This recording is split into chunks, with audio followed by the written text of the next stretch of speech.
Hello, everybody. This is the podcast. We talk to everyday people with your not so everyday questions. Before we dive in, make sure you subscribe so you never miss an episode. Let's get into it. Hello, everybody. Welcome back to Every Day is Friday, the show where we dive into the stories and experiences from people from all walks of life. Today, I'm joined by Kev. He is a fruitarian. He spent over 160 days eating nothing but watermelon. He believes in fruit and the only food that makes sense. We're gonna dive into his lifestyle, his views on health, and some more. Let's dive into it. Welcome to the show, Kev. Hey, thanks, Matt. I appreciate it. Yeah, I'm excited to have you on. And for the listeners who may not be familiar with your line of work yet, could you give us a little rundown of who you are, what you do, and why you do it? Who I am, uh, nobody special. What I do, I don't know. It's such like broad questions. Um, I'll tell you like what I'm known for. What I'm most known for is the way I eat.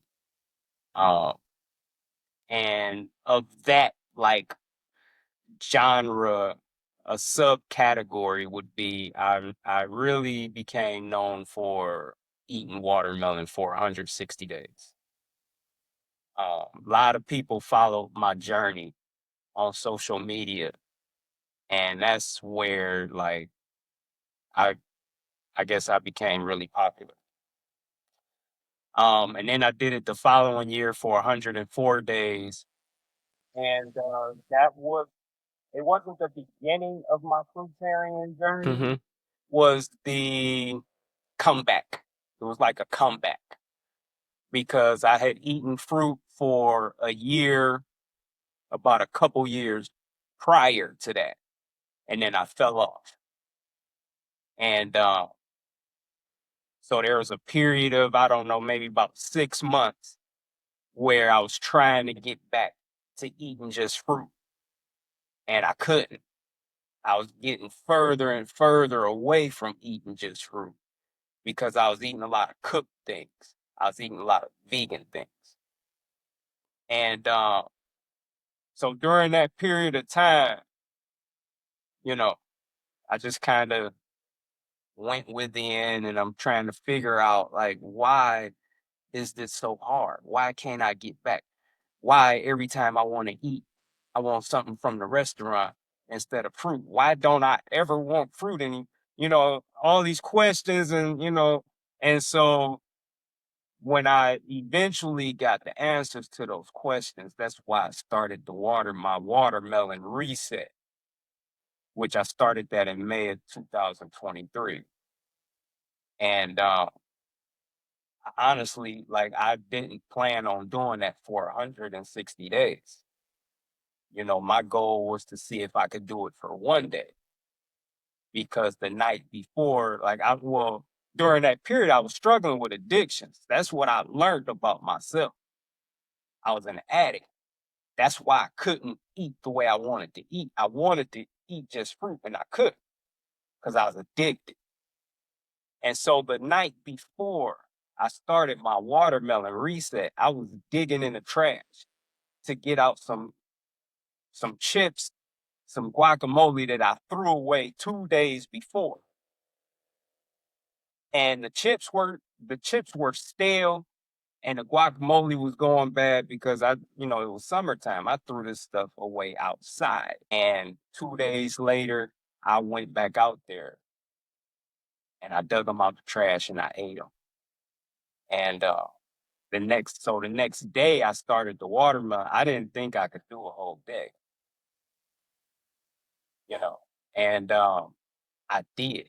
But that first day I started the watermelon, I knew I was set free from those addictions. And I can't tell you how I knew that. Like I can't explain it. I just felt it inside. I knew it inside that I was free. And I kind of cruised through that first day, which was amazing for me because I had at least 6 months. I'm going to like vegan restaurants 2, 3 times a week. I'm having to force myself to eat fruit because I really don't want it. So I was getting back deep into the addictions. that I didn't even know I had. I didn't even know like this was a thing that you could be addicted to the things that you eat. And so yeah, I did that first day. I kind of crushed it. I did another day. And my journey of 160 days was really just one day at a time. And then it just got so good to me, I didn't want to stop. And from there, you know, that got me back on my journey of eating just fruit. And like I said, that started May 2023, May 2025, this year. It'll be 2 years. So I've already surpassed my previous 1 year of eating fruit. And I'm coming up on 2 years now. And that's the way I live. That's my lifestyle. And I guess it's really intriguing to a lot of people because, I mean, most people don't even know anyone. Most people don't know anyone personally that only eats fruit, and then most people have never even met anyone online that only eats fruit. There's different variations, there's different ways of, people do it. You got all these different categories. You got vegan, you got raw vegan, different things like that. Um, I use the label fruitarian, but I really don't like labels. But it's just a quick way to describe, I guess, my lifestyle of eating. Um, but I just eat. And now I'm on this like I guess I leveled up a little bit to where now I'm only eating one fruit at a time. Whereas before, I would mix and, I would eat this fruit with that fruit, you know what I mean? And I would have combos like that. And now I'm just one fruit at a time. Whatever it is, that's a meal. So today I'm just starting all melons. So I don't know how long I'm gonna do it. Um, I would like to do it for 5 days, Monday through Friday. That's something that I have started doing, just eating one fruit per day for a week, for like a work week. So each day would be a different fruit. So Monday may be apples, Tuesday may be oranges, you know, Wednesday may be berries, like whatever. Um, so I want to get back to doing that. Um, today I'm just eating cantaloupe and honeydew, just melons. That's it. And like I said, I don't know how long I'm gonna do that for, but yeah. So that's the way I eat now. And they call that in the community, they call that mono eating. But again, I'm not real big on the labels. When I look out into nature and see what nature teaches us about how to eat, I'm striving to align with that. No, it's a big shift. I mean, it must take lots of commitment. I mean, what inspired you to become a fruitarian? Well, just learning about what I was eating. My journey, like it really started off as a weight loss journey, you know, over 10 years ago. And, I've always been into fitness, always been into working out since a kid. And then I got overweight because like I wanted to get big, like so bad. I started drinking weight gain shakes and like each shake was like 2,000 calories. I would drink two of those a day. Plus I'm eating, throughout the day. And one day, one of my friends came to me and was like, Kev, you getting fat. I didn't even know it. And I looked in the mirror, I stepped on the scale. I was like, damn, I am getting fat. And so that was decades ago. And from that point, I've been trying to lose weight and get in better shape. And it was just a struggle. Like I was never able to lose weight. And I'm still like, I'm working out and everything. Like I've never seen any significant changes. And then at some point, I started looking at the ingredients labels. When I would work out, I'm just looking at the protein, I'm looking at the fat, I'm looking at the calories. But when I started trying to lose weight and I just kept struggling and nothing was happening, and I'm trying to figure like what is going on. Like, why is this weight not coming off? I started paying attention. Like, I started reading more about what I was eating. So I'm looking at the ingredients. And then I started, like, if you ever look at the ingredients on the back of what you eat, you going to ask yourself a lot, what the fuck is this?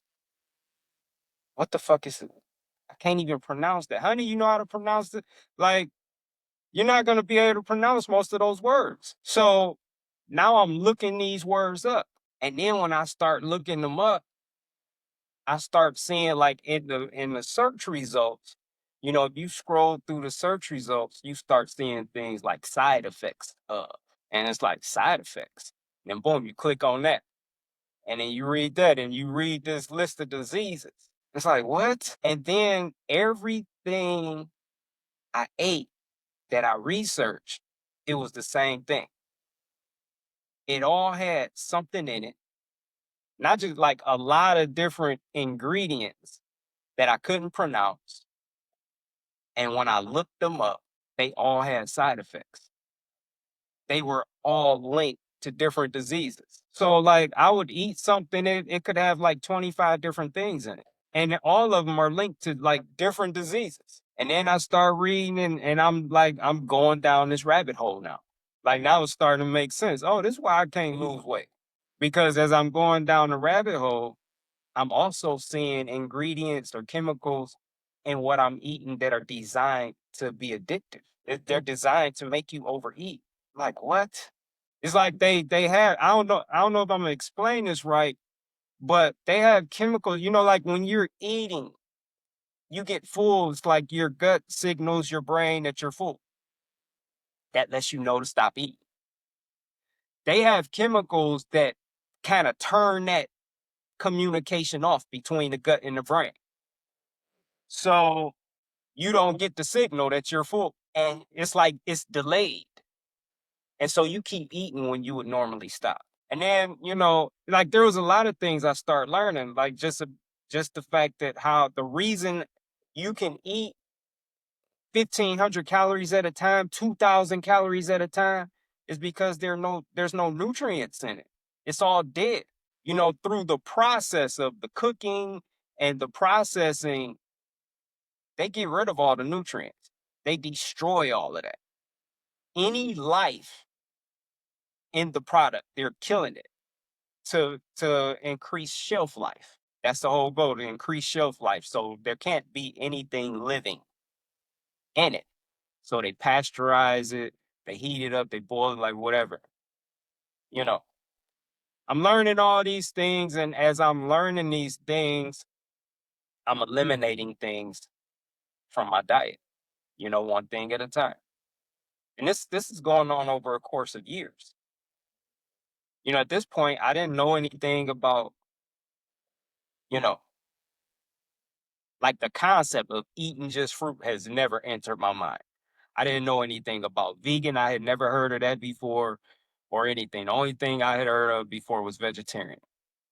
And I didn't have any goal, like people will message me and say they want to be vegan or they want to be raw vegan, they want to be fruitarian. I didn't have any goal like that. I'm just learning about what I'm eating.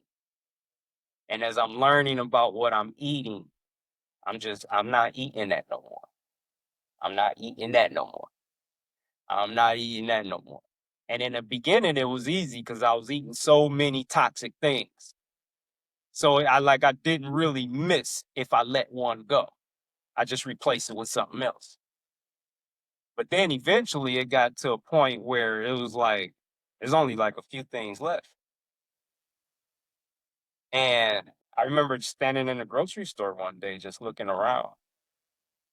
And I don't know how the language is on here, if I'm free to say. Yeah, freedom of speech. Free. Okay. So if I could use like whatever words I want, because I don't believe in bad words. So I remember standing in a grocery store one day and just looking around at all of these aisles, aisle after aisle after aisle after aisle, all these products, freezers full of product, and just thinking everything in this motherfucker is poison. I can't eat nothing in here. everything in. And it was just like, I don't know, it was like I hit a wall. It was like a moment of hopelessness. Like, what am I supposed to eat? Again, at this, like, fruit had never entered my mind. I never ate fruit. I would never choose fruit as something to eat if I wanted to eat something.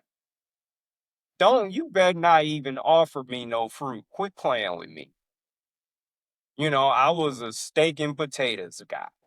Uh, so some point, I'm gonna say, because I don't remember all this like vividly, but some point soon after, I started hearing a guy on social media, and he was an herbalist, and he would show up in my feed, and he's talking about how to reverse different diseases naturally, like using herbs.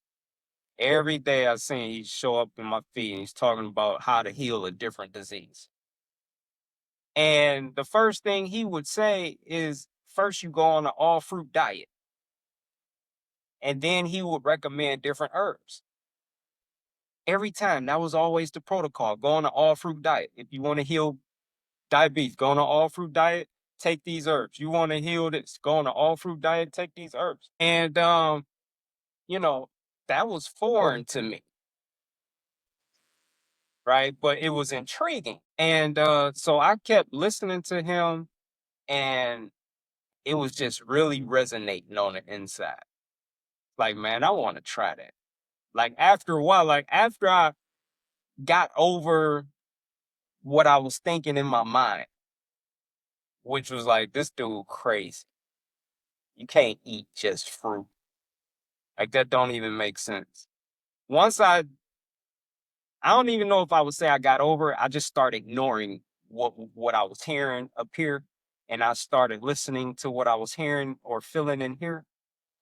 I wanted to try it. And slowly started going that way, you know. Um and like I did, like for me it wasn't, I'm eating one way. Like a lot of people just try to do like night, just boom, boom, go from eating this way to now I'm eating just. It was very slow and gradual for me. I was eating a lot of frozen vegetables for a while. You know, I was still eating cooked things for a while, just a little here and there. But I was eating more fruit every day.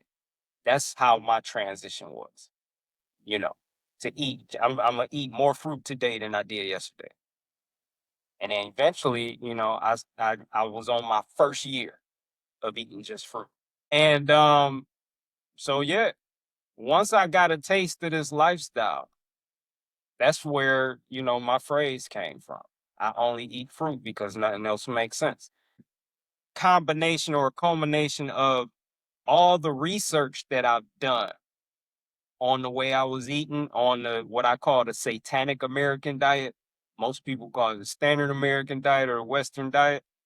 That I call it satanic American diet. That shit is evil. It's evil what they're putting in the things that they're selling to people to eat. It's downright evil, right? So I forgot where I was going with that. But so I'm gonna go this way because I totally just lost where I was going with that. Can I ask you a question? I mean, why do you believe fruit is the only food humans should eat? So it makes sense, right? Because so I don't listen to people anymore. When I'm looking to when I was, wanting to learn, okay, how should I eat? What should I eat? I stopped listening to people because people don't know. You know, I started looking to nature. It's clear that people don't know what they're talking about. What they call the healthcare industry is the third leading cause of death in America. So it's clear that people don't know what they're talking about. Not even the professionals, the experts, the doctors, the they don't know what they're talking about. You know. And so when I look out to nature, what I see in nature is every species in nature, whatever they eat in its natural state. So that's one.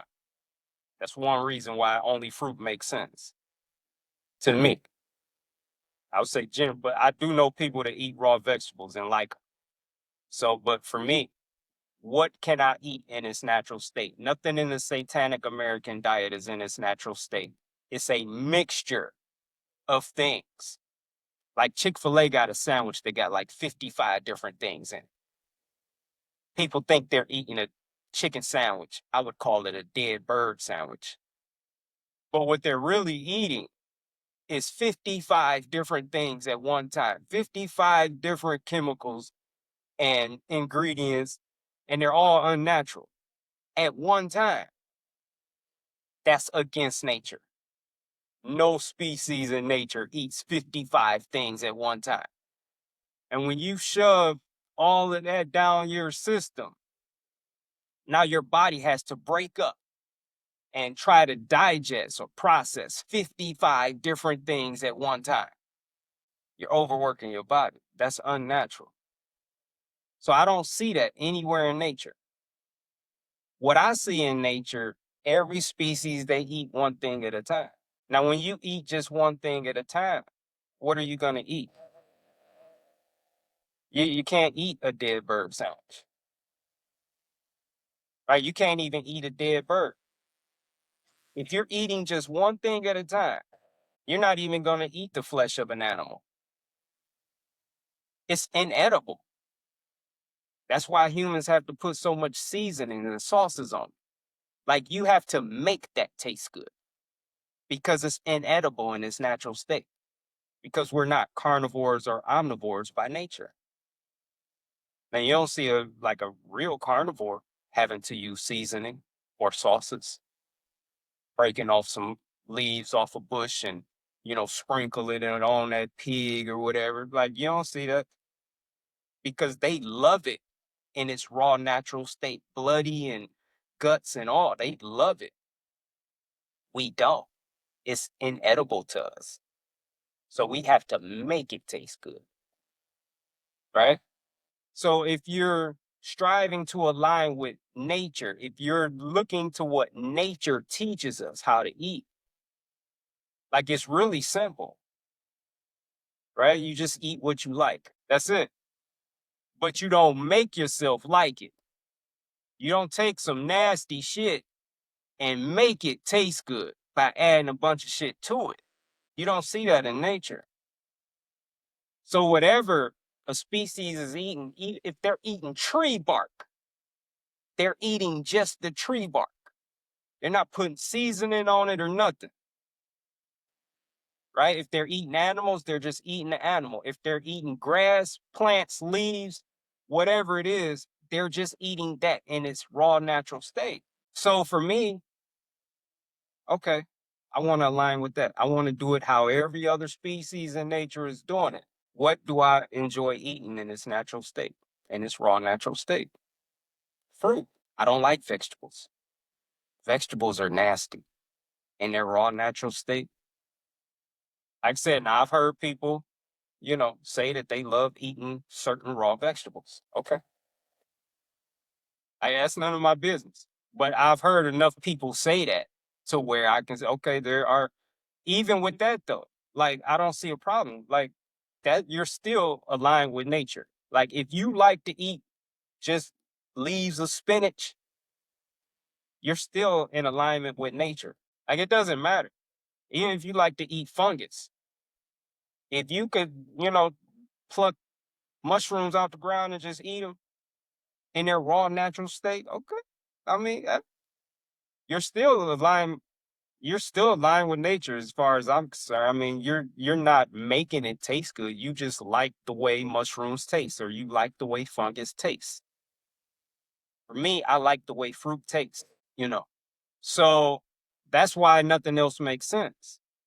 If you have to make something taste good just so it's edible for you, that don't make sense. Not when you have options. Like you don't have to do that. You know what I mean? It's like people, I have a lot of, flesh eaters, I guess, call themselves trying to attack me and troll me. And like they're always showing up saying, I love me. I love me. Me, so I love. No, you don't even like it. Because if you liked it, you would eat it. You would eat it raw. You would just take it right out the package. You rip that plastic and you just grab that hunk of flesh and just start biting into it and eating it. You can't even chew it. You don't even have the right teeth for it. You get you one of them like thick, juicy hunks of flesh that people call steak, and you just take that raw flesh and bite into it. You can't even bite into it. You got the wrong teeth. Your teeth are for fruits. Like so that don't make sense to me no more. And I never understood that's what I was doing. I never understood I was eating shit that I don't even like. Like if you take, say, like a cake, for example, right? A cake has a lot of different ingredients in it. You would never you like buy a bag of flour and just eat the flour. You would never do that. Just pour a bowl of flour and get you a spoon and just sit up watching Netflix eating flour. You would never do that. But then if you mix it with a bunch of other nasty shit that you would never eat, like raw eggs, most people are not just, you know, cracking open a bunch of raw eggs in a bowl and just, I don't know how you would eat, maybe with a spoon or what, and just sitting up eating raw eggs because they love them. But you combine all this nasty shit together and you stick it in the oven, you cook, now you got a cake. Now you're eating things that you would never eat otherwise. Just if you were to just eat it by itself, you would never do it. And now you're eating all of it, right? So my eyes, I don't know, man. It's like my eyes just been open to a lot of things that's just happening right in front of us every day that we don't see. And it's like now I see. I see a lot more than I used to. And so when you have nature producing all these sweet, delicious, juicy fruits that you can eat in their natural state, no artificial preservatives, no artificial colors, no artificial sweeteners, no artificial nothing. It just came off the tree looking that pretty and tasting that delicious. Nothing else makes sense. Now, can you turn down my volume a little bit on your side? Do you mind? Because I hear myself. Cool. Turn my volume up. No, turn my volume a little bit down. I can hear myself. It's like echoes. You're already on in the 20s. Okay, How's cool. that? No, that's perfect. Okay. Now, have you ever had anyone debate you on the teeth thing? Because I was just thinking, people say like people have canine teeth. People can't debate me. Man. You can't debate me on nothing. Like nothing I say, you can't. Nobody could debate me on anything that I say. And I've never had anyone like seriously try to debate me.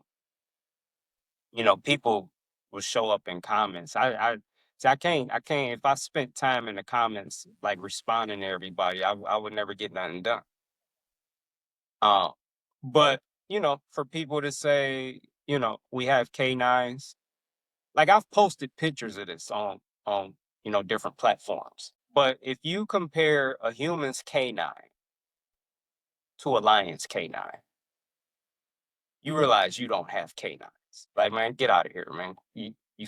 Get out of here. Quit playing. And if you go back to what I was saying, like I've seen people try to eat raw flesh, like a thick piece of raw flesh, and they can't even chew. Like they can't. They trying to get a piece off, and they struggle. Right? I don't see carnivores, omnivores struggling. They just rip it. And then another thing, like I've never like really looked deeply into this, but carnivores and omnivores, like that's not the only difference about their teeth. It's not that they just have the canines. Like they have like their front teeth are usually sharp too. Their teeth are pointy. They don't have flat teeth like us. I think even their molars, if they have molars, I think those might be pointy too. It's not just, the one little tooth. It's all of them. That's why, say like a lion or, like a real carnivore animal, when they catch an animal, they don't need knives. They use their teeth.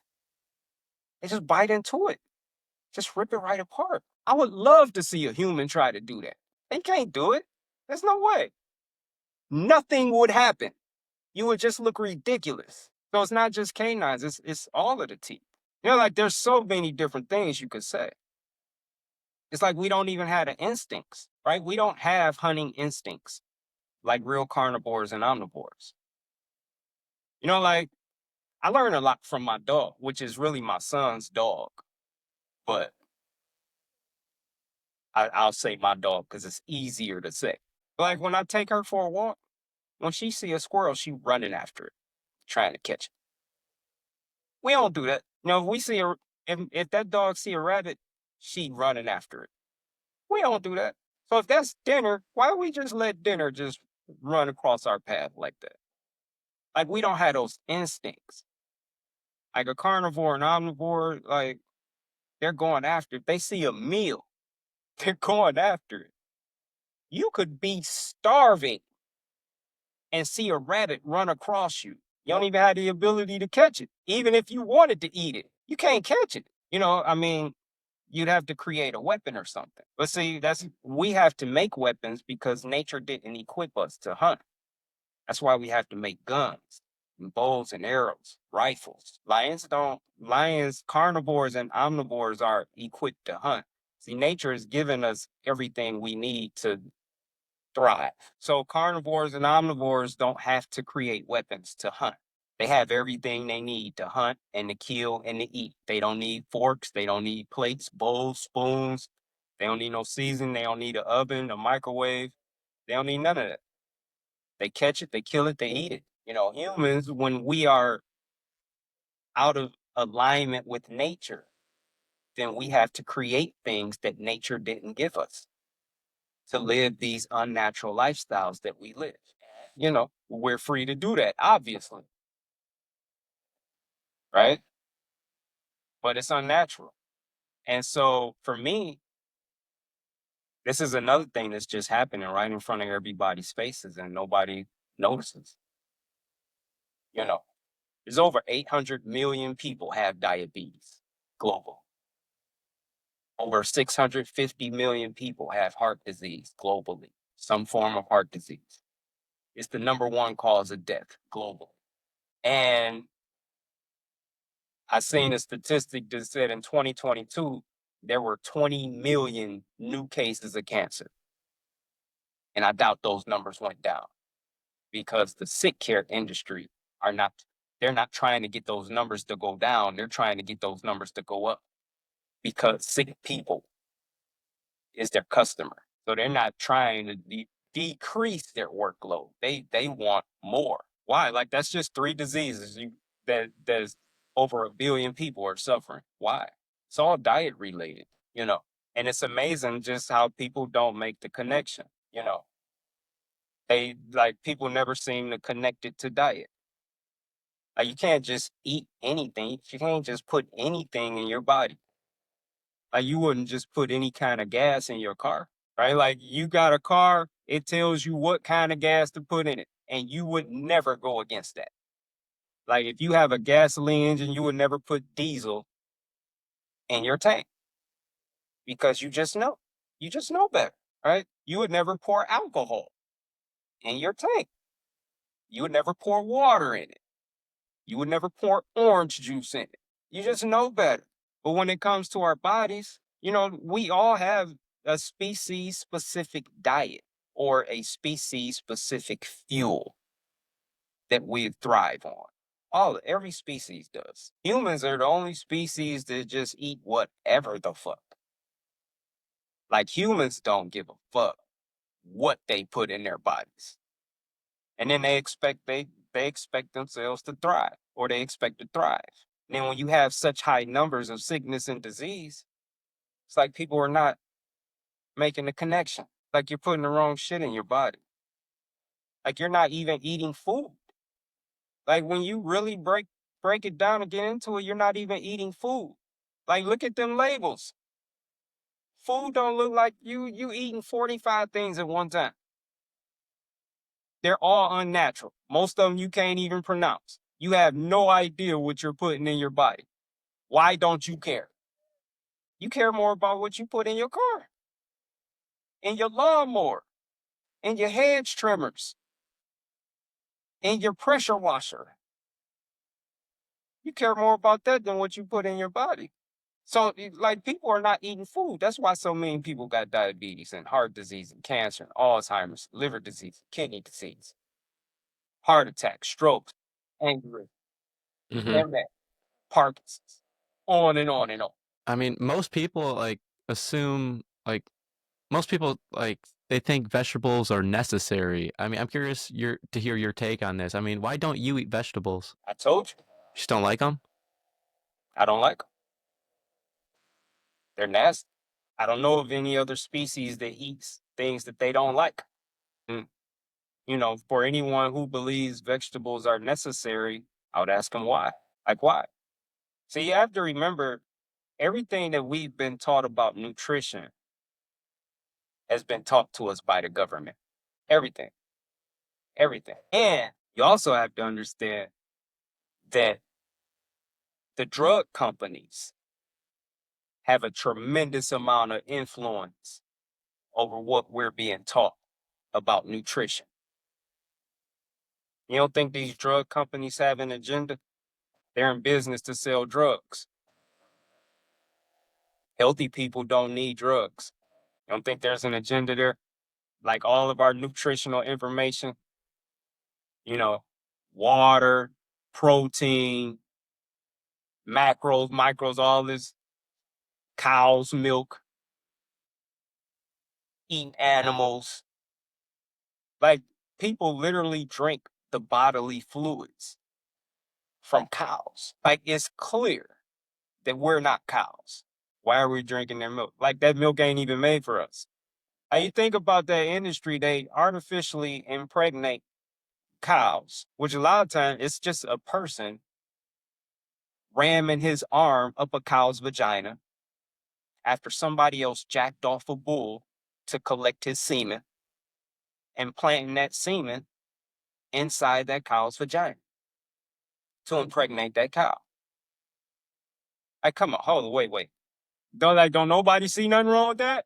He like shoulder deep up in a cow's vagina. Nobody sees anything wrong with it. Like, there's no problems here. Like, really? And so now the cow's pregnant. She has a baby. They take the baby away forever. And people act like cows like they don't care. Like they don't have bonds with their children. They're no different than us. Now, if someone did that to a woman, say like in a hospital, someone just took her baby away and she never saw her baby again, there would be worldwide outrage. It would be a criminal act. People would be going to prison. But people do that to cows every day, like by the millions.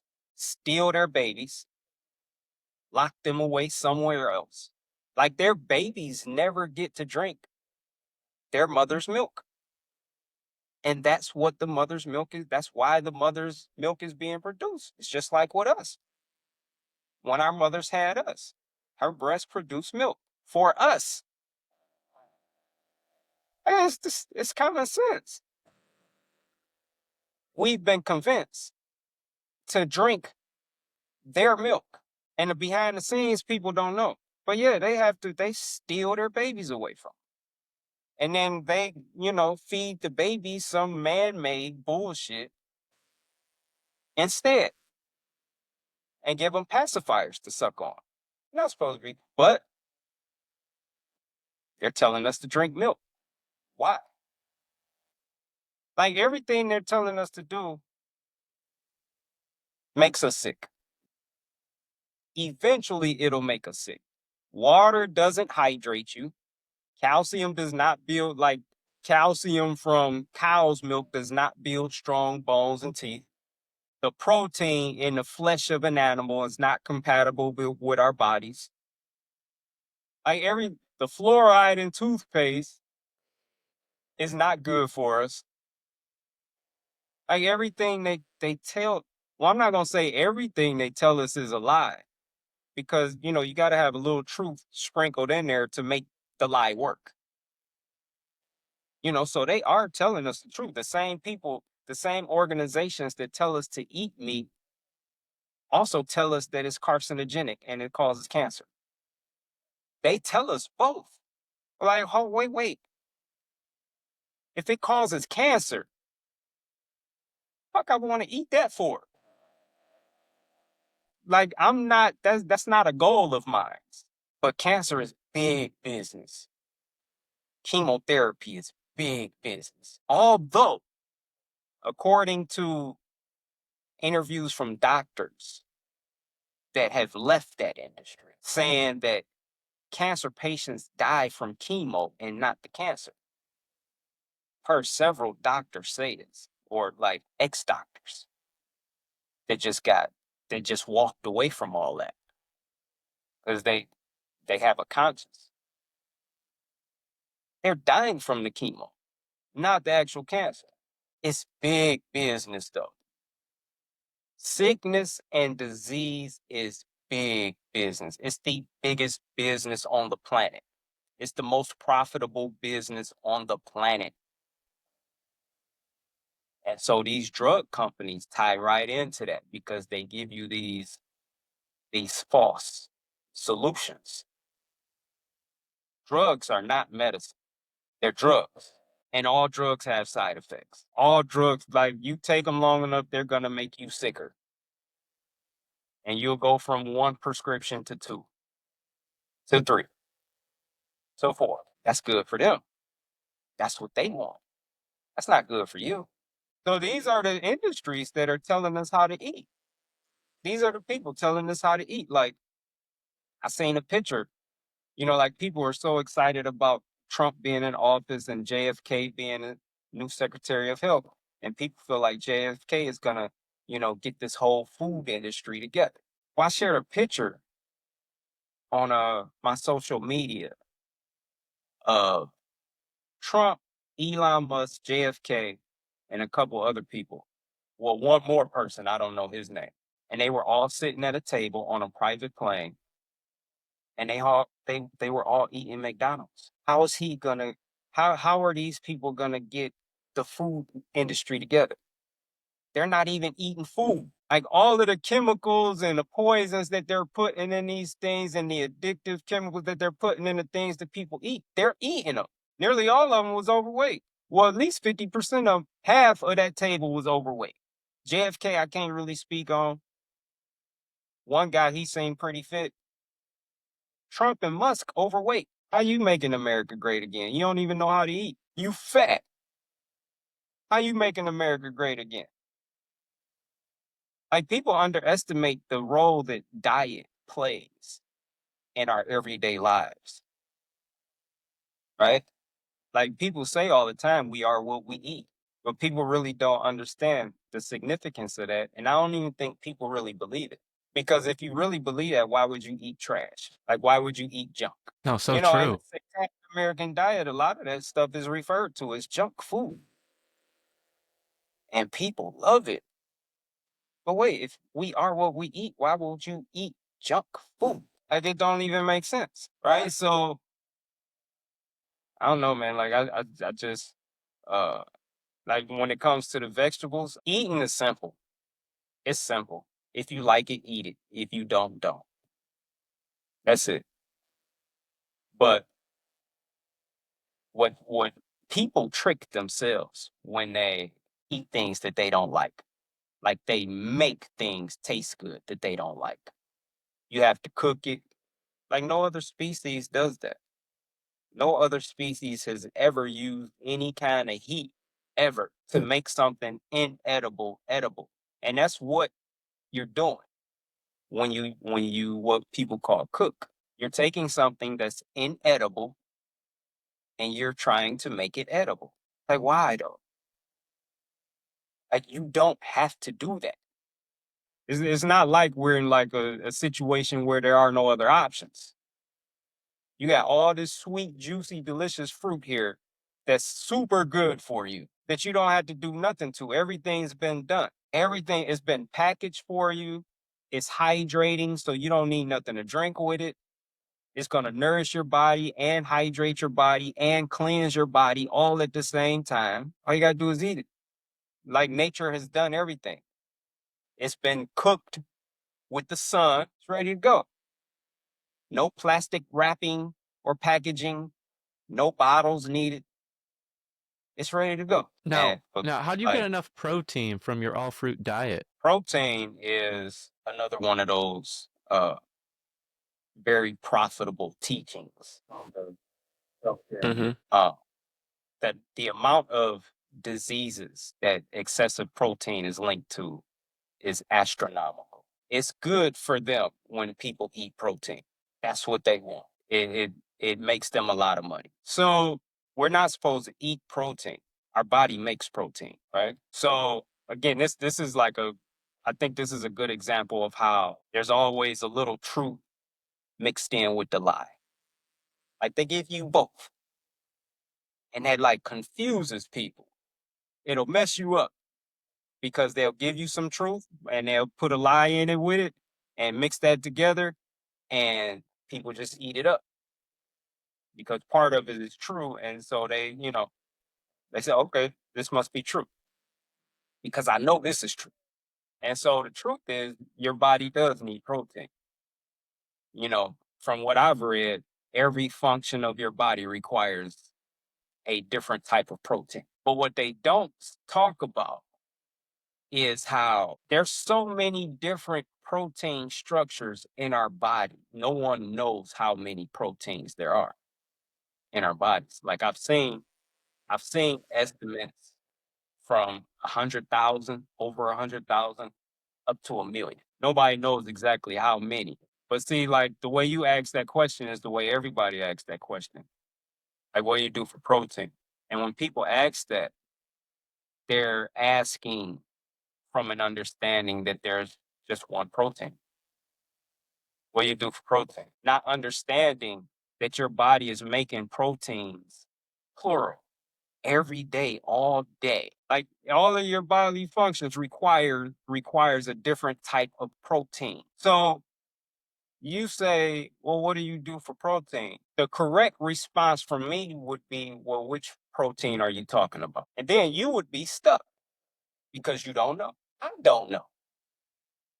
I don't know what protein my body needs at this time and how much of it needs. No one knows that. No one can tell you that. Your protein requirements are going to be different than mine. You're going to need different proteins at different times throughout the day than I will, and in different amounts than me. Right? So I'm not sure you may have heard this. I know a lot of people have heard this, that amino acids are the building blocks for protein. So you could think of it like this.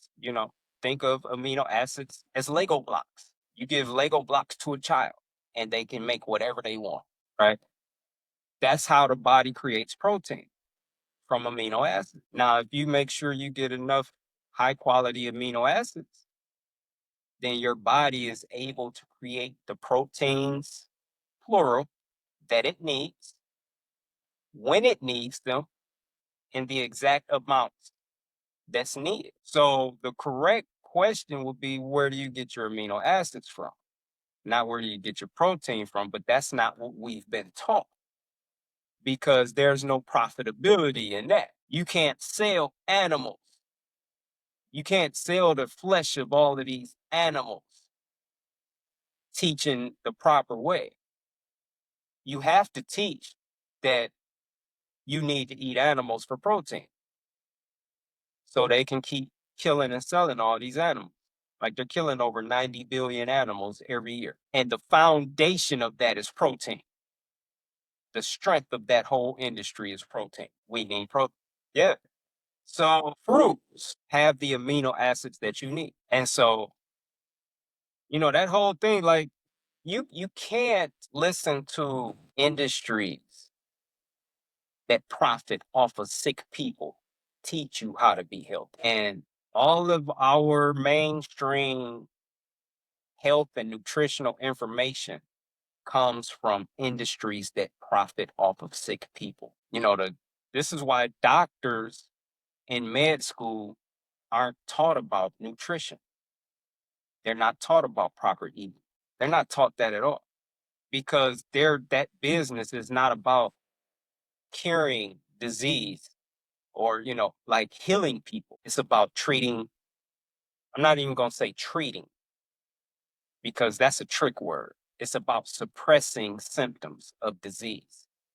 That's what drugs do. They just suppress the symptoms of disease. You're still sick, but you won't feel like it if you take our drug. They don't want you to be healed of the disease that would put them out of business. So when you understand this how profitable sick people are.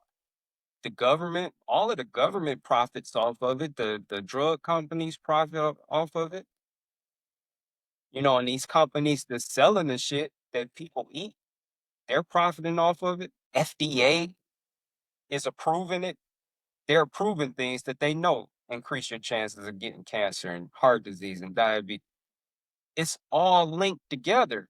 They're all connected. They want to like it's just good for them that we are sick. It makes them rich when we're sick. That's the game. So that protein thing, that's just another lie.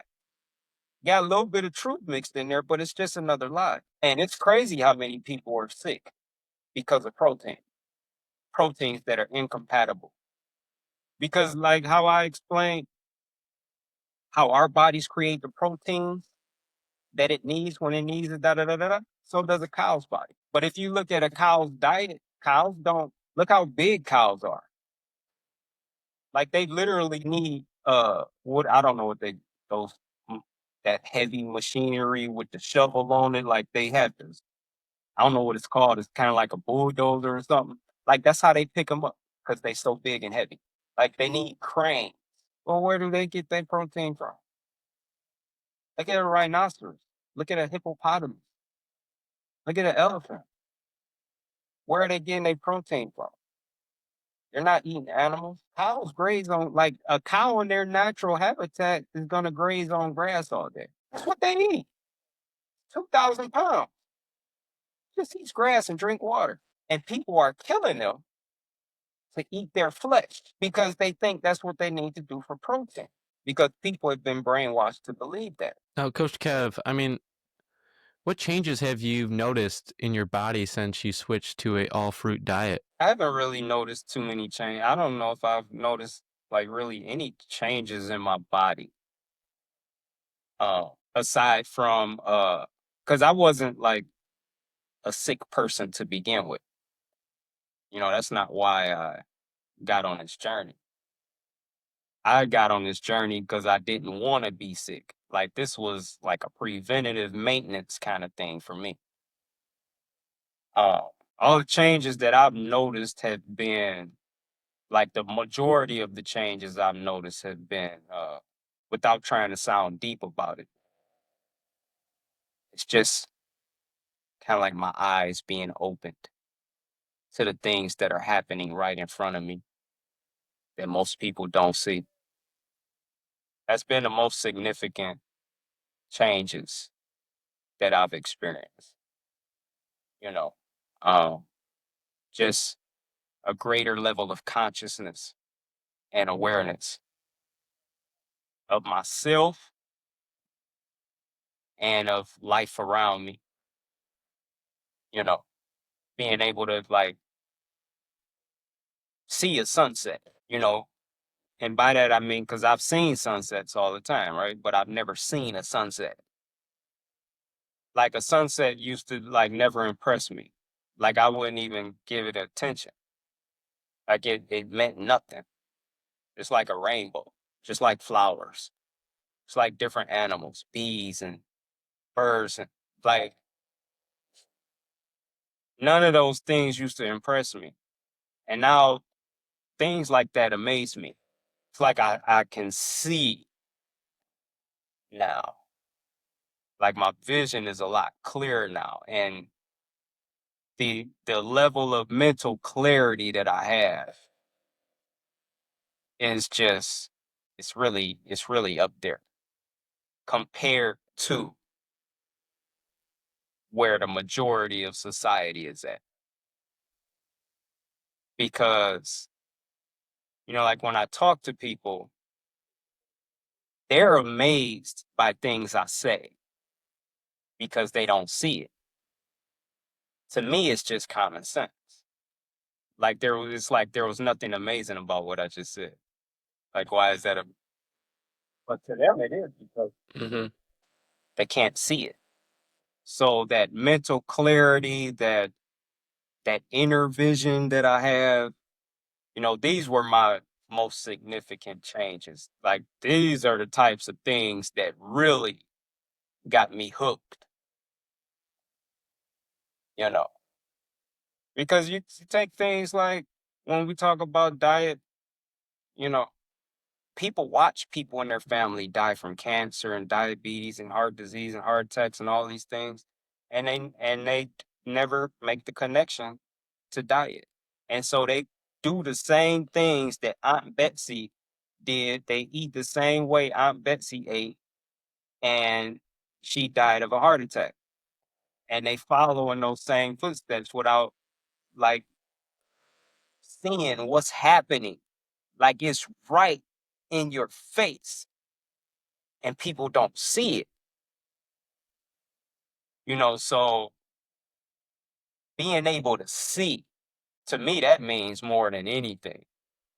That means, man, like I'm really grateful for that. And just the clarity that I have, and yeah, those were the those were the impacts, the changes. Now, Coach Kev, I'd love to hear your thoughts on this. I know, I mean, how do you respond to people who say fruit has too much sugar? It depends on how they say it. It depends on it depends. It depends on the person, how they say it. If I think they're trolling, if I don't think they're genuine or sincere, then I might just tell them to shut up. Or I might just tell them you sound stupid. If it's somebody that I feel like is genuine and sincere, you know, then I'll, in talking to them, the thing I usually say is fruit doesn't have sugar. Sugar is man-made. Sugar is what we see in the grocery store in the bag. It comes from sugar cane, and it's highly processed, and it's addictive, and it's toxic. That's what's on the grocery store shelves. That's not what's in fruit. And so I don't get into the science of it. I don't even like the science of it. You could get into saying, "Oh, that's fructose and all that," but I don't even like that language. I like to keep things simple on like a preschool level, right? So if I show you a bag of sugar, then I say, "You're telling me this is in this mango. How did it get in there?" No, this is man-made. This is nature-made. It's a big difference. Sugar was created to mimic what's in fruit because we're fruit eaters by nature. We like sweet things by nature. We like sweet things, so we would eat fruit. And so humans manipulated that and they created a counterfeit and they call it sugar. And now people are saying fruit has sugar and fruit has too much sugar. How come people never say that about candy or about soda or about their coffees, their Starbucks? People never say that about a Snickers, a Twix. How come people never say that about Lucky Charms or Tricks, Fruit Loops? You know what I mean? No, it's very true. I mean, people really don't know what they're eating, and you are what you eat, like you said, and basically got to follow the money at the end of the day. I mean, what are some of the biggest like misconceptions about eating fruit for a fruit diet? I would say the first biggest misconception is you can't live on a fruit diet, which I don't really like calling it diet, but yeah, you can't live on eating just fruit. And so, I guess I kind of use my life as an experiment, you know. Like, okay, well, we gonna see. I'm gonna show you, and whatever happens, happens. I personally, I cannot believe that I can be sick eating the way I eat. I just can't. I can't believe it. I can't believe I can die eating this. Uh, like there's a lot of things I could say to that. You know, if the person is religious and believe in the Bible, then I could say the first humans ate fruit. I could say if you go back to Genesis 1:29, God told the first humans to eat fruit. They could eat from every fruit of all of these trees in the garden. God didn't tell them to eat nothing else. God didn't even tell them to drink nothing. There were rivers flowing through that garden. God never even told them to go to the river and drink water every now and then because fruits hydrate you. You don't need water. Like water is just a counterfeit, like the way it's being sold to us today. And I've read things that said that water dehydrates the body. And then I've seen statistics that say 75% of all Americans are chronically dehydrated. But yet we drink more water than ever before since the invention of bottled water. Like how are 75% of Americans still chronically dehydrated? Right? So, it depends on who I'm talking to. Like I said, if they believe the Bible, then I would just go there. Genesis 1:29, you know. And like during that period, people didn't even die. They never got sick or anything. They only ate fruit, you know. Um, then if they don't believe in the Bible, I could I can talk about the findings of an archaeologist back in the 1970s. There's an article published in, I believe it's the New York Times, and they had I guess like a separate division called the Science Times. And there's an article in there published by an archaeologist who created this process of studying the teeth, like fossil teeth of the earliest humans to find out what they ate. And his findings prove that the earliest humans, according to the fossils that he found, were exclusively fruit eaters. Like this is an article you could pull up, you know. And then I could just go from, just common sense approach. Like show me what you eat. And if you show me something in a box, if you show me something with an ingredients label, that's easy. Like, you don't even know what you're eating. Like you look at the front, I don't know, this just came to mind. So like you look at the front and the bag says Cheetos. You think you're eating Cheetos. Well, let me show you what you're really eating. I'll turn it over to the back and I'll show you all them ingredients. That's what you're really eating. Do that make sense? You don't even know what this shit is. It don't. You may like it, you may love it, you may be addicted to it. That don't mean it makes sense. Like you're not even eating food, right? Like anything anyone shows me, I will be able to tell them you're not even eating food. If somebody show me a burger, I'm eating a burger. No, you're not. What's in the bun? Like if I was able to get the ingredients of everything, okay, how many ingredients in the bun? About 10, 12.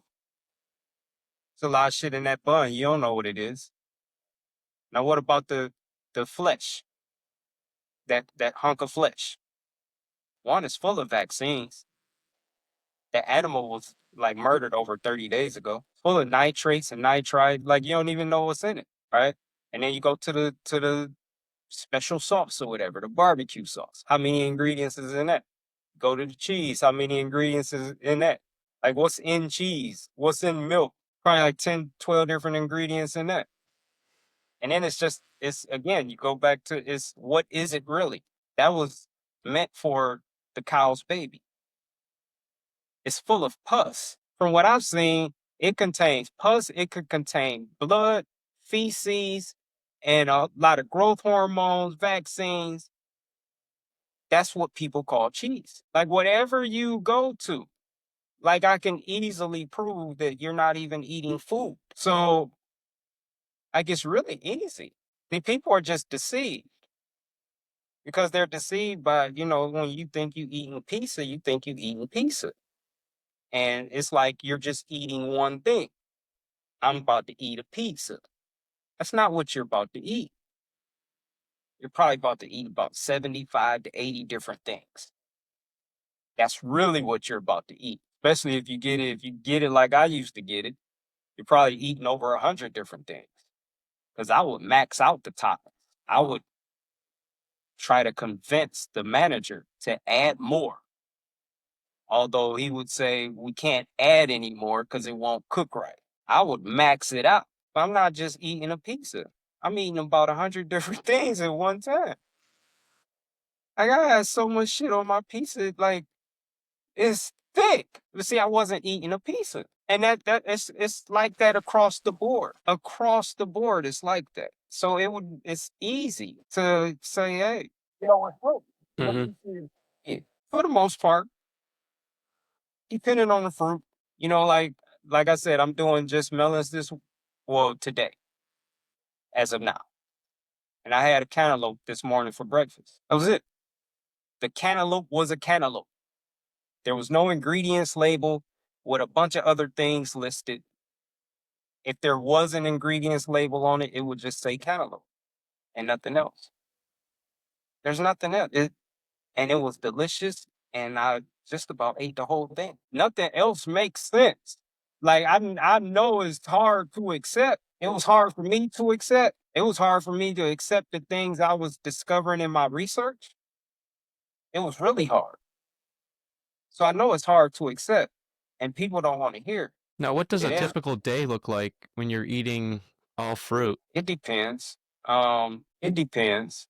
So before this, just doing the melons. Um, like I love nuts.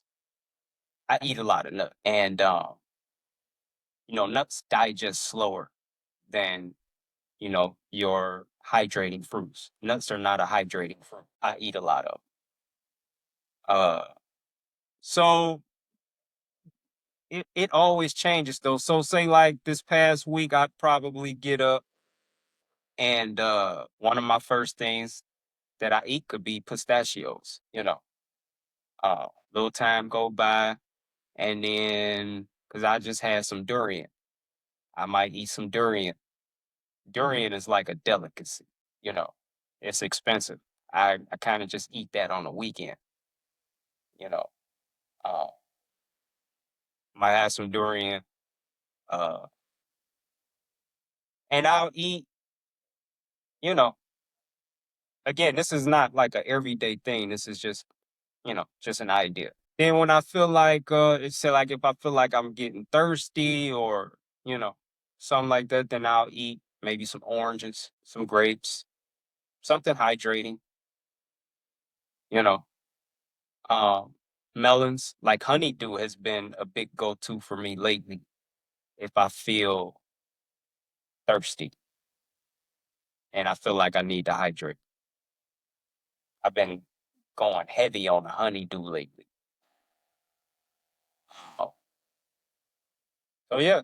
And if I'm here, like if I'm home most of the day and I really don't have to do work outside, eat a lot. And I know I'm eating a lot out of just to have something to do, to stay out of boredom, you know. Um, I eat like I'm constantly eating. I eat all day. Just one thing, and then I eat that, and then I'm good for a little, and then I eat something else, and then I'm good, and then I eat something else. Like I'll do that all throughout the day, you know. But I don't have like a routine. I don't have a schedule. I don't have like a plan or anything like that. I just eat what I want when I want. I don't stop eating by a certain time. I don't start eating at a certain time. I eat what I want when I want, however much I want. And that changes from day to day. No, that's great insight right there. I appreciate you sharing all this with the listeners and me as well. I mean, now with all the chemicals used in farming, I mean, how do you clean your fruit to make sure it's safe to eat? I don't really clean fruit. I don't really clean fruit. One misconception about that, and that's not to this is not to excuse what's happening in, I don't know what that, fruit farming. That's a good way to say it. This is not to excuse that, but in animal agriculture, the amount of pesticides used there can be up to 20 times higher than in fruit farming. And people never really think they're eating pesticides when they eat animals. But like the glyphosate, for example, by law, can be up to 20 times higher than the glyphosate used if it's used on fruits. Because everything these animals eat in animal agriculture, first of all, none of them are eating their natural diet. Everything they eat, this is where all the GMO corn and soy is going to feed these animals. So they're not even eating food. The animals people eat don't even eat food. Everything they're eating is GMO, right? So with the fruits, one thing, okay, so this is really a timely question because um I recently ate just apples for 25 days. And I believe it was shortly after that that I discovered that they put wax on the apples. Now they say it's food grade, it's totally safe and all this stuff. I got a problem with it. And I don't remember. I think I took an apple out the fridge one day, and I didn't like the way it just felt weird to me. And I took some scissors and I start scraping, and I'm like, "What the fuck?" And I'm all this wax. It's just so much. I didn't like that.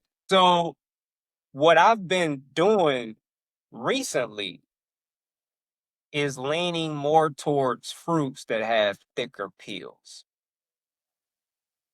right?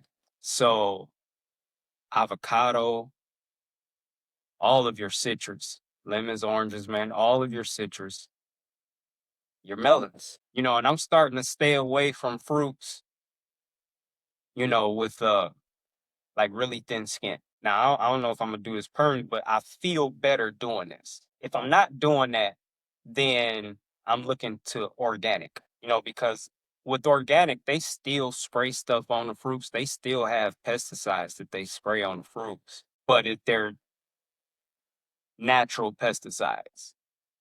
Whereas non-organic, conventionally grown, they'll put gasoline on the shit. Like it don't matter. They put anything on the shit. It's synthetic. It's man-made. You know. Um. So if I do like grapes, strawberries, something like that, then I'm looking for organic. And I'm not saying that I do this 100% now, but this is definitely the direction I'm going. This is what I'm feeling inside. This is what I feel comfortable with. And then if it's like a cantaloupe, a melon, something with a thick rind or a thick skin, then it's like, hey, don't really matter.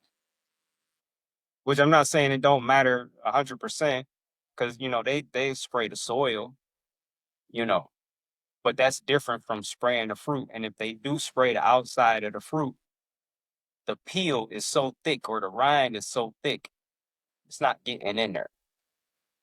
It's literally just coating the outside of the fruit. So, and I'm not eating that. So, yeah, Coach Kev, I mean, some people swear by juicing. I mean, how do you feel about juicing versus like eating whole fruits? it's unnatural. I used to juice and I feel like juicing, was instrumental in helping me transition. And I would come to discover that it's addictive and it's unnatural. And so I got away from it.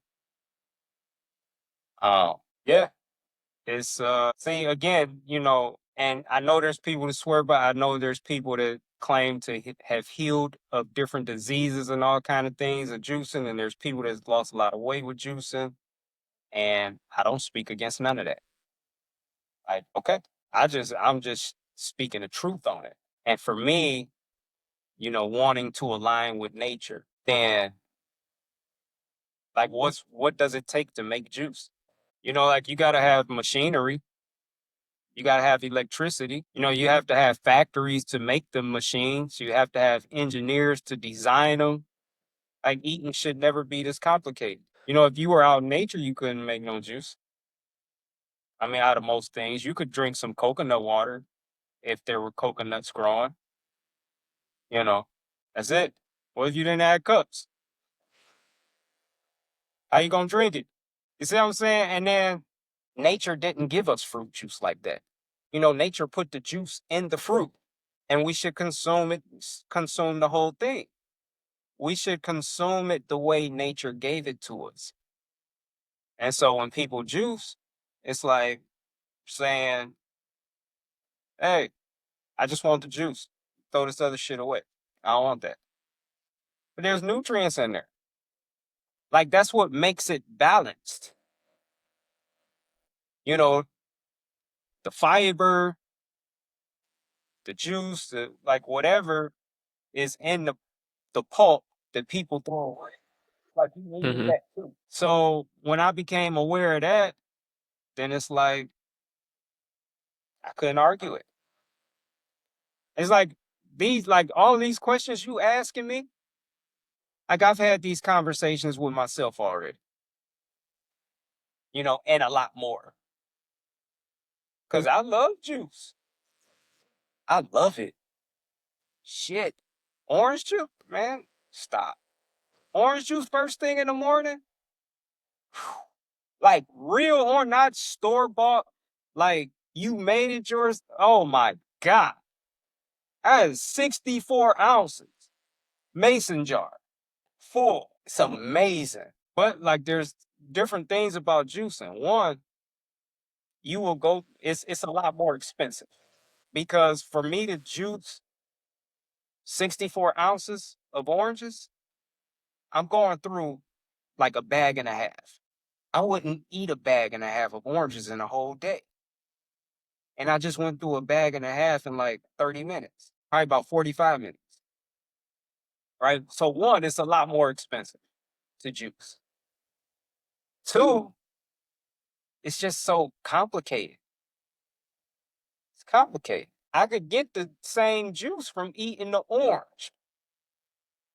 Every time I take a bite out of an orange, there's just an explosion that happens in my mouth, and this juice just every time, like every little triangle from an orange. So I'm getting the juice. But when you juice it, like me, I'm bringing my, all the components out from the cabinet, put the machine together, plug it in. Like with the oranges, gotta cut them depending on the juicer. I ended up getting a citrus juicer, so I didn't have to peel them. But before that, the juicer I gotta peel every orange. That's a lot of fucking work. Peeling all these oranges, pushing in the shoe, and then boom, now I got my juice. But I'm not done because I gotta clean this juicer now. I gotta clean the little screen, gotta get all the fruit from out of all the little holes. Take that brush and I'm scrubbing. I gotta clean the fucking juicer. It's just a lot. I'm easily spending 45 minutes to an hour in the kitchen to make juice, which I'm not making juice. I'm just extracting the juice. I'm using this machine to extract the juice from the orange, right? And then Mm-hmm. I'm throwing the rest of the fruit away. I started seeing that as disrespectful to nature because nature gave me the orange the way it gave it to me. So I would eat it just like that for a reason. That's how I need to consume it. So I started seeing it as disrespectful. Now I get that same effect. If I wake up in the morning, say my throat dry, feeling a little parched, I just go grab 3 oranges. I come back in my room, get on the floor, and I'm eating.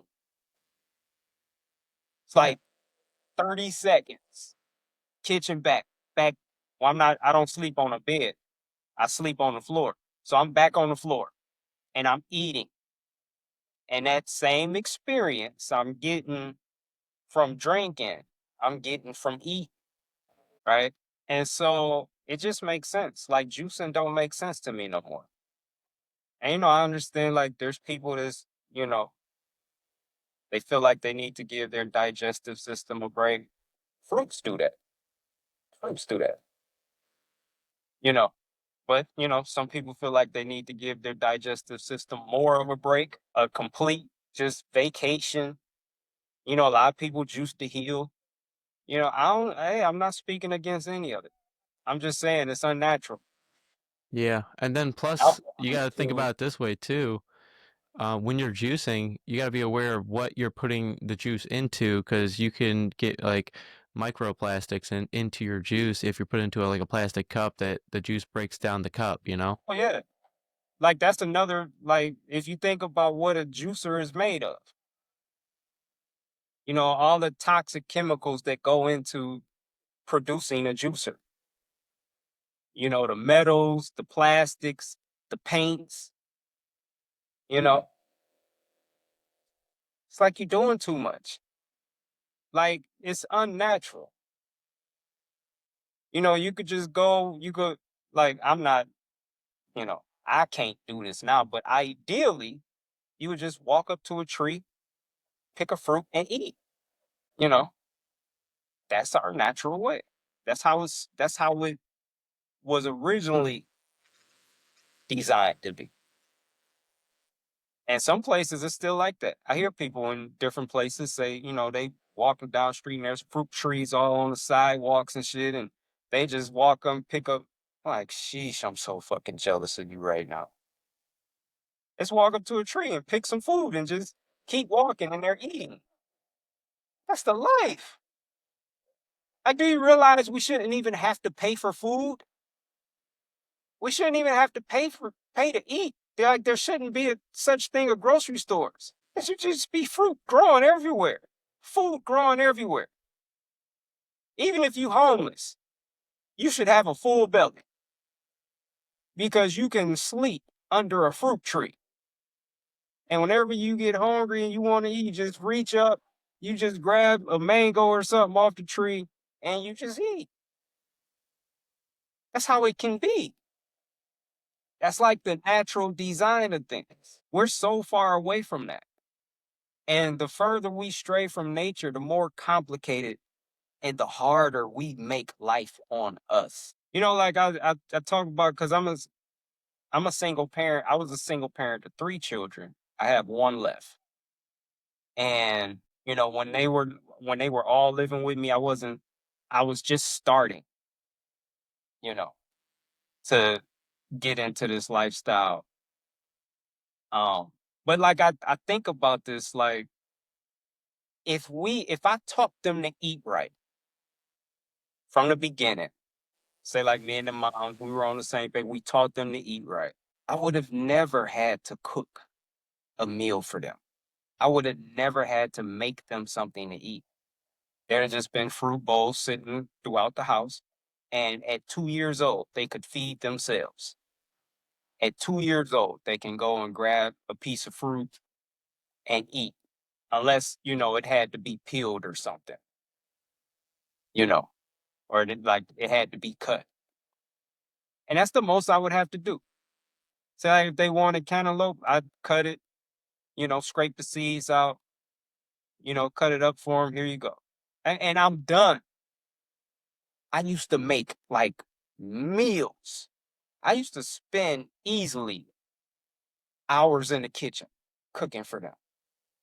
And it is just shit everywhere. Pots, pans, plates, bowls, knives, spoons, forks, cups, containers of juice and just different things to drink. just shit everywhere. Like we just the further we get away from nature, the harder we make life on us on ourselves. So it would have been lovely to just never hear my kids say, "Dad, I want something to eat." Like I don't need to know that. They just go grab some fruit and they're eating, and they could talk to me about something else. And all that time spent in the kitchen, I could be doing something else. I could be in the sauna. I could be getting a massage or something. I could be walking through the park or something. We really make life so hard on ourselves because we want to do it our way. And hey, that ain't none of my business. I'm trying to make life easy on me though, as easy as possible. And it's just clear to me the way the world does it is not the right way. All these people dying and sick and all fucked up, all these birth defects. Like, y'all ain't doing it right. I'm not following this. I'm going my own way. No, you give great insight. Now, fasting is getting more popular. Does it fit into your lifestyle? I mean, I have. Uh, really don't. I don't see a point in it. Like at this point, I don't see a point in fasting. Like the closest well, let me say it like this: we all fast, right? Everybody fasts. You fast when you go to sleep. So that last meal of the day you eat, or that last thing you eat for the day, from that point until you wake up and eat again, you're fasting. You just happen to be asleep during most of that time. So it's not, it's inaccurate for anyone to say that they don't fast because everybody fasts. I feel like it's something that had to be programmed into us to just do automatically because it's necessary, like breathing. Like we don't breathe for ourselves. It's just done for us. It's like I'm gonna have to program this in them because they'll fuck it up. So I'm just gonna make it to where they just breathe automatically. And I feel like fasting is the same way. I'm just gonna program it into them because if I don't, they will never fast and they will eat themselves to death like so fast. So, outside of that though, outside of the fasting that I just normally do when I go to sleep, I don't see a point because I eat food. It's like Hmm. when I was satanic American diet, I would fast. And the purpose of fasting, for me, um, part of it's like there was times where it was religious because I used to be religious. But there was also times where I would do it to cleanse my body. Like I just knew that I needed to cleanse my body. But fruits to do that. Like every time you eat fruit, like specifically the hydrating fruits, not the dry fruits, but the hydrating fruits, they cleanse your body. They flush your system out. They draw toxins out. Like that's what fruits do. Like you don't need to fast to cleanse your system. You can eat fruits and cleanse your system. So I don't see a point in it. And so when I did my first watermelon reset in 2023, I did some fasting, like near the end of that. I did some dry fasting, which you don't eat or drink anything. I did that once for a weekend. I would just do like more intermittent fasting. So I wouldn't eat until afternoon. Uh, and, I did things like that. But since then, I haven't done it. Like I haven't seen a reason to do it. If your eating is fucked up, then yeah, it's a good idea. No, that's really good information right there. And on one of your YouTube posts, you had why you haven't showered in over a year. I mean, that's definitely not something you hear every day. Can you walk us through that? You talking about everything. Yeah. Well, it's been about 4 years since I've showered, since I've used soap. on my body. Um, and I pissed a lot of people off talking about this too. Um, I just made a little video about it yesterday. But so there's different things here. So one, the reason I stopped, I guess ultimately the reason I stopped is because I didn't like doing it in the first place. But I had to do it because I stank. I had to. I really didn't have a choice. Um, and so since I started eating fruit, like it was never anything that I set out to do. It was just it was just more like noticing I hadn't showered in say like a week and I didn't stink. And just finding that very interesting. And then just keep going. Let's see what's going on here. Because I had never heard about anybody talking about like body odor being optional. It's like, wait, I like nobody I never heard anybody say that. I thought body odor was just normal. And this is what you do. You shower, you put on deodorant. You do that every day. And if you stink, it's because you didn't do that, right? So being on fruit, I discovered that that's not why we stink. We stink because of the way we eat, right? And so body odor is the first sign of poor hygiene. And it's the first sign that you're poisoning your body and that you're eating wrong. And so, that week, I don't know, like, of course, I don't remember this like vividly, but, you know, time go by and I just noticed I haven't showered or put on deodorant and I don't stink. And, I just kind of kept going with it and I never had body odor. And so I didn't like getting in the water anyway, like not every day. Like for me, it was okay to do it, kind of like to relax or something like that. Um, so yeah. So then I start thinking, well, shit, if I don't have body odor, I don't need deodorant, then why shower?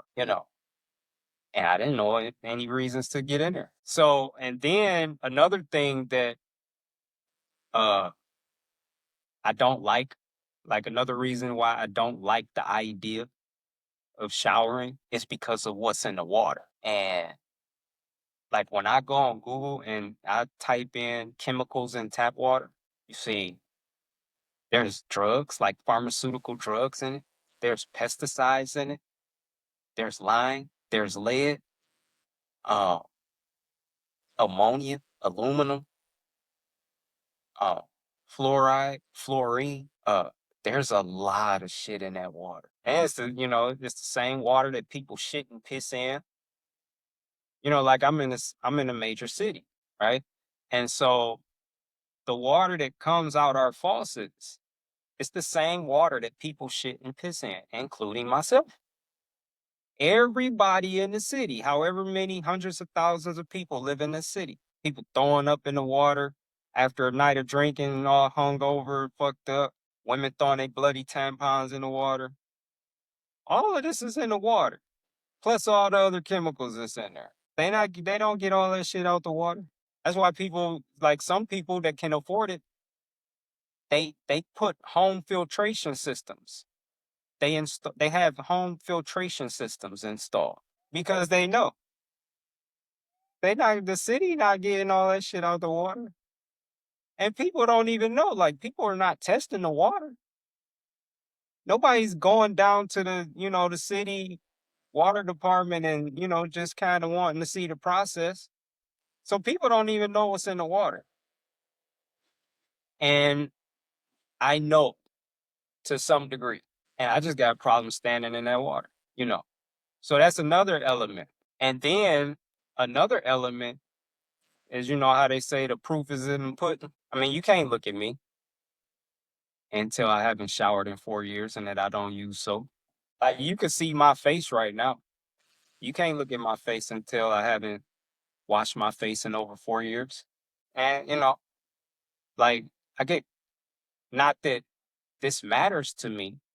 I mean, a little bit, like I like hearing it, but I get compliments on my skin all the time, and before that, I would be in the mirror and I would just be looking at my skin like, and I'm wondering if there's some type of like sorcery going on. Like, is it the lighting? Like, what's going on? Like, why do my skin look like that? Like, my skin looks really great, and I'm trying to figure out why. It got to be like, but there's nothing going on. Like, the lights could be off, the lights could be on. It's like, bro, you just look like that. Be happy. And, it's like, I posted about this and people just lost their minds. I did an interview about this and the comments, like people just lost their minds, right? And then people act like they don't shower because they stink. It's like, stop the cat. You shower because you stink and you think that's how you address how bad you smell. But it's not. That's not the way. Showering does nothing. And people will say, well, like on this last go around, people were saying, well, you shower, like body odor is not the only reason you shower. You shower to get bacteria off your skin. You shower to get the dead skin cells off your skin. You shower to get pollutants off your skin. And what if you sweat? You shower to get the sweat, different things. And you understand, like, these are the same people that will take a shit and wipe their ass with dry toilet paper that's telling me this. You wipe your ass with dry toilet paper and you got doodoo stains in your underwear because you've been walking around all day with a shitty booty. And you telling me I need to shower because I got sweat on my skin. And you can't even see this shit. Like, where's the bacteria? I don't see it. Where's the bacteria? Where's like I do see the dead skin cells, but dead skin cells fall off. They're dead. Mm-hmm. If I have dead skin cells like on my arm right now, which I don't, because if I did, you would see them flaking off. But if I did, they just gonna fall off. The bacteria, I don't know what this bacteria is. But see, like I said, the proof is in the pudding. So when I look at my skin, my skin is telling me the truth. And so, it's another area, right? Where people have been brainwashed because, you know, every species bathes, right? But no other species uses soap, right? No, it's Soap so is a true. I like in- to tell people do their own research on stuff and dive into the topics that they're interested in because like stuff like that, I mean, you're so right on it. I mean, it's so true. yeah, and like again, see, like people don't understand the way the game is played. They like brainwash you to believe a certain way, and then they make a product for you to buy, or they create a problem and then they create a solution. And so you look at the soap industry, it's a $1 billion industry, probably a multi-billion-dollar industry, Mm-hmm. right? But what is soap? There's no such thing of soap. See, I read the ingredients on everything, everything. House cleaners, uh, laundry detergent, everything, everything. And so if you look at the ingredients in soap, and it's not going to just say soap. That's because there's no such thing as soap. So now this soap is just a block full of chemicals, and I look them up. See, I do the research on everything. I'm not just somebody that just goes along with what everybody's doing. I question everything. Well, I'm sure not 100%. I question a lot of shit. I question a lot of things that other people are not questioning, you know. And so when I was researching soap, it's toxic. It's just a block of toxic chemicals. That's all it is. So when people shower, right, they're standing in contaminated water and they're using a block or, a just liquid. If it's a liquid soap, it's full of toxic chemicals. It don't make sense. Like, let's just say you're not doing it because you stink, which I know you are. It's the reason I shower. Nobody gets in the shower like, oh man, look at that bacteria, man. Let me hop in the shower real quick. Can't even see it. If it's there, you don't even know if it's there or not, right? People shower because they stink. And that's how we've all been taught to address it. But like I said, the water's contaminated, the soap you're using is full of toxins. Like that, but these are industries. These are highly profitable industries. Deodorant is another one. And so to keep the narrative going, to keep these businesses profitable, this is what they teach is good hygiene. People are not even good hygiene. Hygiene, the definition of hygiene, well, one definition, I'm sure it varies, but basically hygiene, the definition is to maintain health and prevent disease. That's what hygiene is. That's the definition. People that have cancer don't have cancer because they don't shower. People with diabetes, heart disease, all these things, these people probably shower every day and they're still sick and suffering diseases because that has nothing to do with hygiene.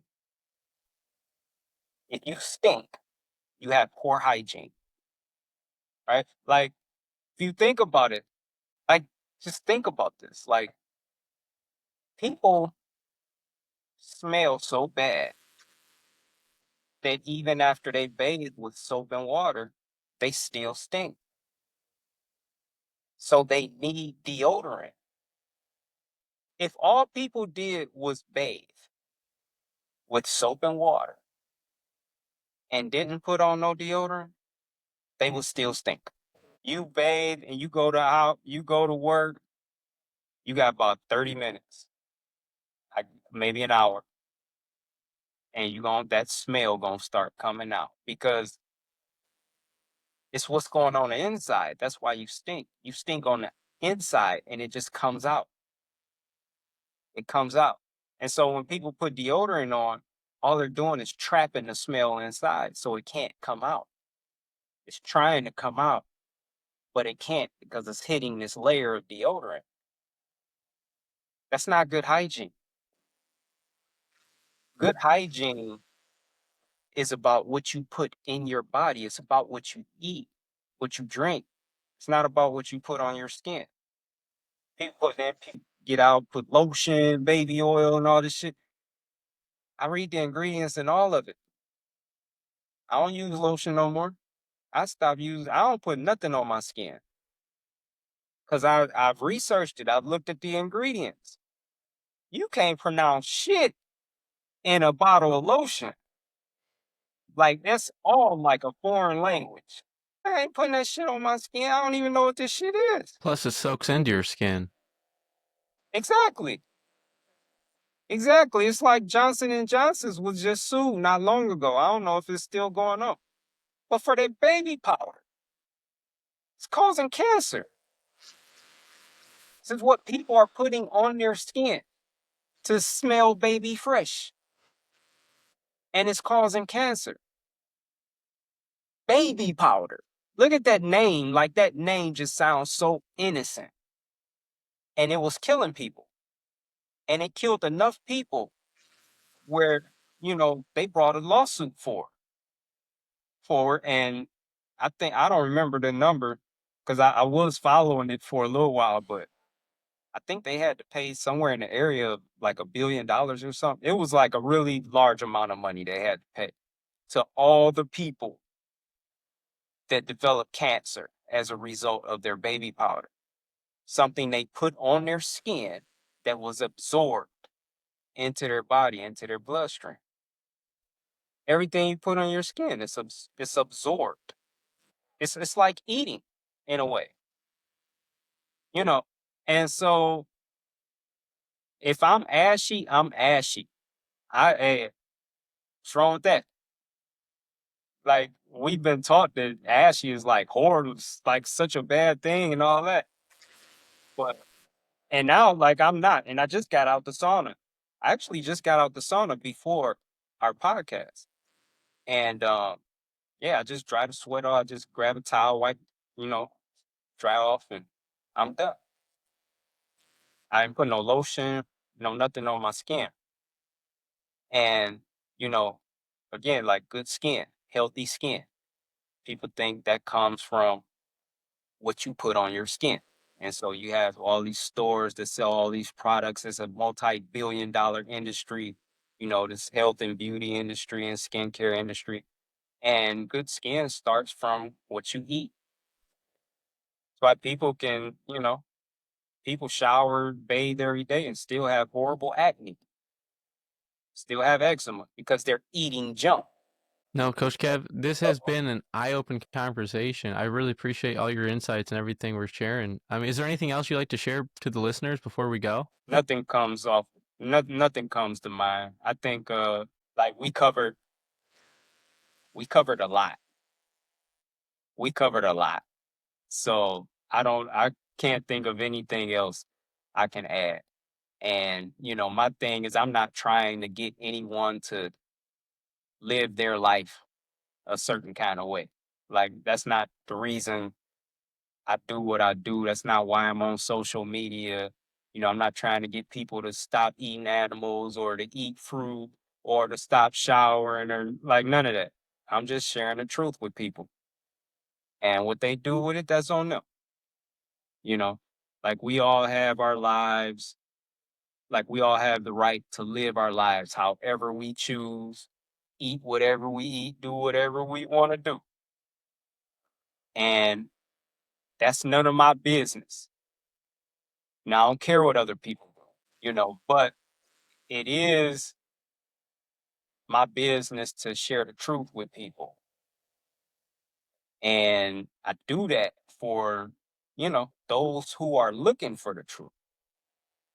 Because I am, you know, there is, a part of me that's pissed off still about how these industries have, like, how they tricked me into addiction, had me a junkie thinking I was eating food, had me eating shit that was making me sick. If I'd have stayed on that path, there's no telling where I would be right now. You know, trying to get me on drugs, trying to get me in their system just to make money off me. Like I'll always be mad about that. Um, it just like looking out into, the world through Google and seeing how many people are suffering from all these diseases and understanding that the only reason they're suffering these things is because they were lied to and they believe these lies, you know. No, you've definitely And given us a lot to think about. yeah, so, you know, like out of anger, right? It's like my revenge is to tell the truth. That's how I get back. That's how I'm getting my payback, you know, is to just tell the truth and to just put the truth out there and share it. And whatever people do with that, that's on them. I have no attachment to that. I'm not trying to save the world. I'm not trying to change people's lives. I'm just sharing the truth. And what each person does with that is on them. You know, now, uh, it's my lifestyle and the truths that I share, they have helped a lot of people change their lives, because people like tell me that a lot. That's not why I'm doing it though. So yeah. So yeah, there's a lot of good stuff in there that could set people free. No, yeah, thanks for It sharing your journey with us and your beliefs. And all your information will be down in the description down below. Go follow Kev's journey. And if you have any coaching advice for anyone out there, Kev? I mean, if I left any advice, if I left anything, it would just be learn about what you're eating. Government don't care about you. These industries don't care about you. Learn about what you're eating. Learn about what you're cleaning your house with. Just start reading ingredients labels. Learn about what you're putting on your skin. Learn about what you're putting in your hair. Learn about the makeup. Learn about the lipstick. Mm-hmm. Learn about just learn what's in. what you're consuming and what you're putting on your body. Learn what's in the soaps. Learn what's in the water. You know, learn what's in them candles. Learn what's in them air fresheners. Just learn about what you're and the rabbit hole is deep. It's deep, but just a little bit at a time. Everything you do, do it consciously.